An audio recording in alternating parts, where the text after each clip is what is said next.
जय श्री राम। मैं यदुवीर प्रसाद। अभी हम श्री जनक पुष्पवाटिका फुलहर स्थित उस पुष्पवाटिका के मध्य में बैठे हुए हैं और कुछ देर पहले आप लोगों ने दर्शन भी कर लिया होगा। ये दर्शन तो बराबर होते ही रहते हैं। ये मेरे यदुवीर प्रसाद चैनल से बराबर ये फुलहर गिरजा तपोभूमि के दर्शन तो हम करवाते ही रहते हैं, बराबर करवाते ही रहेंगे। कहने का भाव है, अभी वर्तमान समय में ये मन की खुशी और चेहरे की हंसी लोगों की बिल्कुल गायब हो चुकी है। क्यों गायब हो चुकी है, किस लिए? अरे कैसे? जैसे कोई नेता चुनाव को जीतकर जैसे गायब हो जाता है ना, उसी प्रकार से आजकल अभी वर्तमान में लोगों के मन की खुशी और चेहरे की हंसी बिल्कुल खत्म हो गई है, गायब हो गई है। लेकिन ऐसा नहीं होना चाहिए।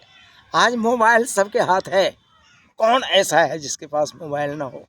मोबाइल तो सबके हाथ है, मोबाइल सबके साथ है, लेकिन स्माइल खत्म हो चुका। स्माइल नहीं है। स्माइल मानी हंसी खुशी प्रसन्नता, ये लुट गई है, खत्म। चाहे वो कितना भी एसी में बैठा हो, कितने भी ठंडक में बैठा हो, एक खोपड़ी में हीटर लगा ही है, हीटर, खोपड़ी गर्म है, देखा नहीं है? अब ऐसी स्थिति में भगवान की भक्ति और संतों की शरणागति मुश्किल है कि नहीं? आप लोग समझिए, समझ सकते हैं। जब मन की शांति जब हट जाती है, किसी तरह के तनाव, कहा अंधेरी रात में बरसात बुरी लगती है, और जब दिल में कुछ दर्द हो तो हर बात बुरी लगती है। क्या दिल में अगर कुछ दर्द हो तो हर बात बुरी लगती है। कैसे लगती है बुरी? जैसे कि अंधेरी रात हो और झमाझम की वर्षा हो, अंधकार छाया हो, मेघ गर्जन हो, बिजली चमक रही हो, खूब मूसलाधार बारिश हो रही हो, कैसा लगता होगा?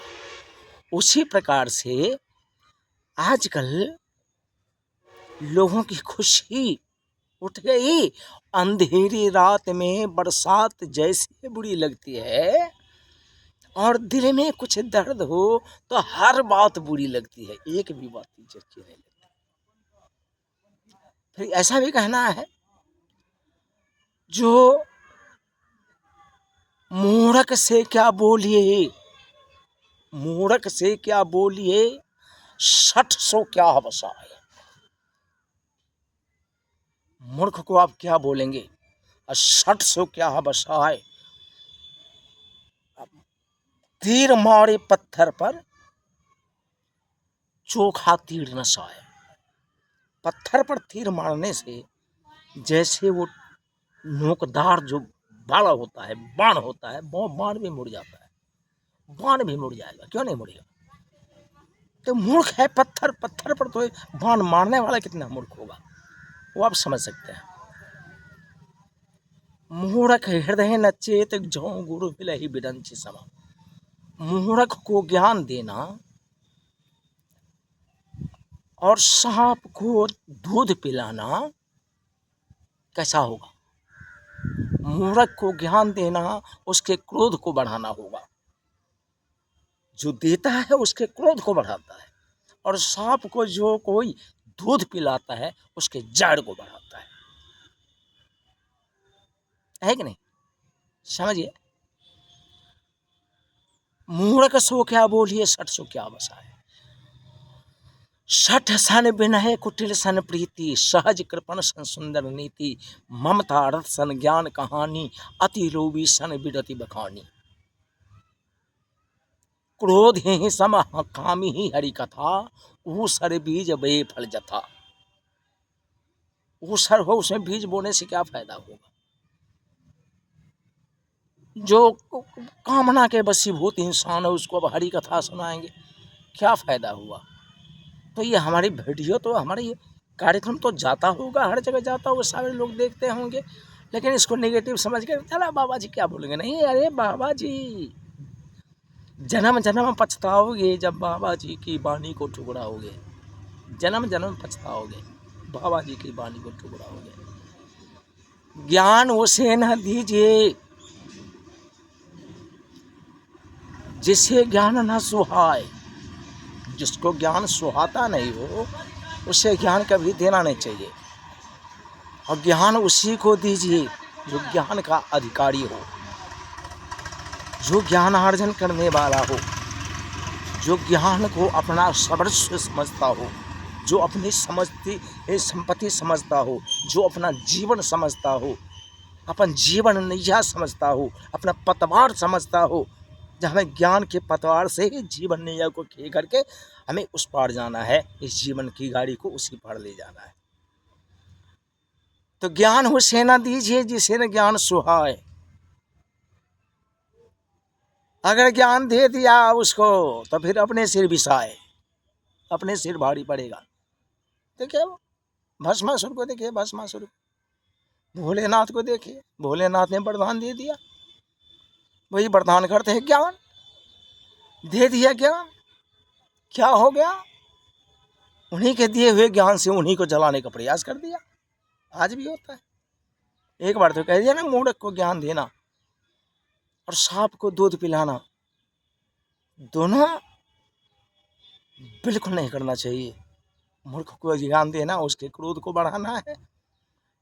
बंदरिया और बगेड़ी की कथा आप जानते होंगे।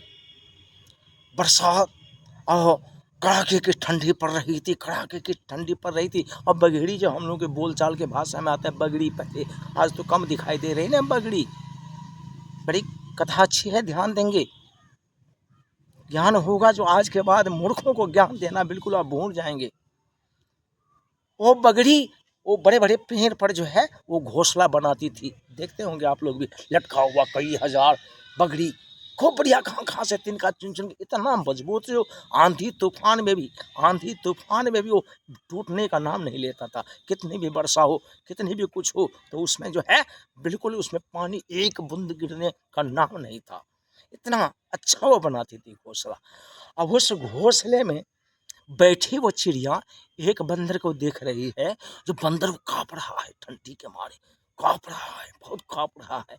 दया आई चिड़िया को, कहा अरे देखो ये चिड़िया, आश्चर्य किया चिड़िया ने, कहा अरे बाप रे, देखो ये बंदर को कितना कष्ट सह रहा है, कितना दुख भोग रहा है।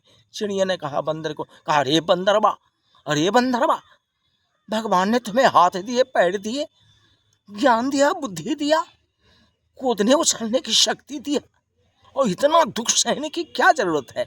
अगर तो कम से कम देखो मैं कितनी छोटी सी चिड़िया हूँ, मेरे पास तो कुछ है नहीं, मेरी तो 2 पर है, पंख है, कहीं कहीं उड़ के चली जाती हूँ।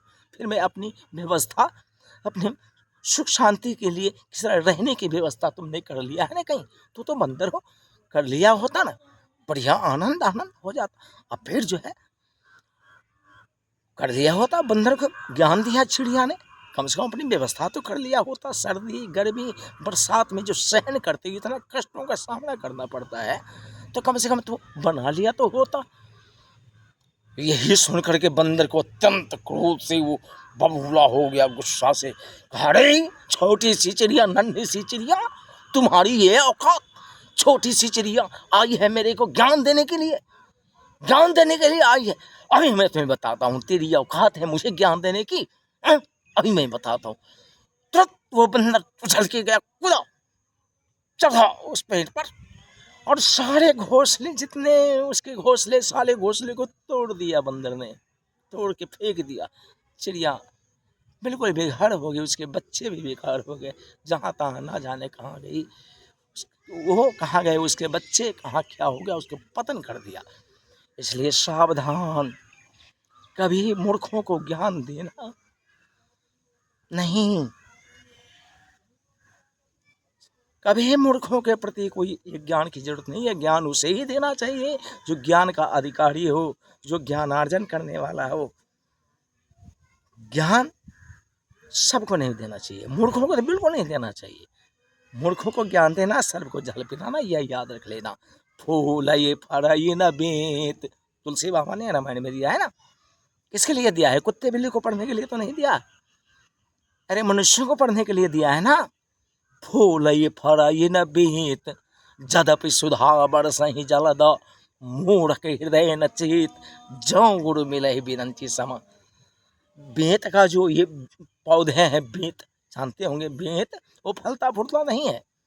अगर उसमें पानी की जगह आप अमृत डालेंगे, उसमें आप दूध डालेंगे, सिंचाई करेंगे, तो फलने फलने वाला है नहीं।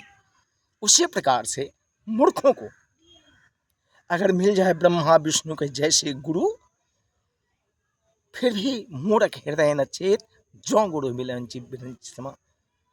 तो जय श्री राम। अगले वीडियो में हम फिर साथ देंगे, लंबा हो रहा है, थोड़ी और कथा बाकी होगी, और फिर और साजबाज के साथ में कार्यक्रम होगा, और से दूर दूर से संत आए हुए हैं। अभी से 9 बजे तक कथा चलेगी, है ना, भेजते रहेंगे। सीताराम। याद रखेंगे, सब्सक्राइब, लाइक, और ये कमेंट में भी आप लोग लिख सकते हैं। कमेंट में मेरा तो यदुवीर प्रसाद चैनल है ना, कमेंट बिल्कुल करना है। कमेंट में पीछे नहीं रहना है, लाइक में पीछे नहीं रहना है, शेयर में पीछे नहीं रहना है, सब्सक्राइब में पीछे नहीं रहना है। जो और हम आपके परिवार में, आपके बच्चों के लिए, आपके जीवन के कितना भी झगड़ा झंझट होता हो घर में, कितने भी घर के बहू बेटियां बदमाशी करती हो, मैं अपने ज्ञान के द्वारा बैठे बैठे उनको सचेत कर दूंगा। इतनी शक्ति भगवान ने दी है, गुरु महाराज की कृपा है। और सारी सेवाएं होगी। हम लोग गजल भजन, जैसा रोगी, जैसे रोगी आते हैं ना, हम लोग दवा उसी प्रकार की दवा देते हैं, जो कम से कम रोग उसका निदान हो जाए। मिर्गी, पागलपन, और तो कई रोग, मानसिक रोग, शारीरिक रोग, इस सारे रोगों से मुक्ति दिलाने का काम भगवान का है। जिन्हों हम लोग तो दलाल हैं ना उनके, तो बिना दलाल की थोड़ी कुछ बिक्री होती है। अगर दलाल ना हो तो क्या बिक्री होगी? अरे लड़का लड़की की शादी मामूली है, वो भी नहीं हो पाती है बिना दलाल की। तो हम लोग तो उनके दलाल हैं। उनसे लड़ करके हम आपके कल्याण के लिए उनसे लड़ाई करेंगे, और उनसे लेंगे, उनसे वरदान लेंगे, उनकी कृपा लेंगे, और आपको देंगे, जो कम से कम मेरे भक्त प्रसन्न रहें। इतनी खुशी हो जाओ, इतनी खुशी हो जाओ, इतनी प्रसन्न रहो, इतने प्रसन्न रहो। आज फोटोग्राफर जो आता है ना, फोटोग्राफर,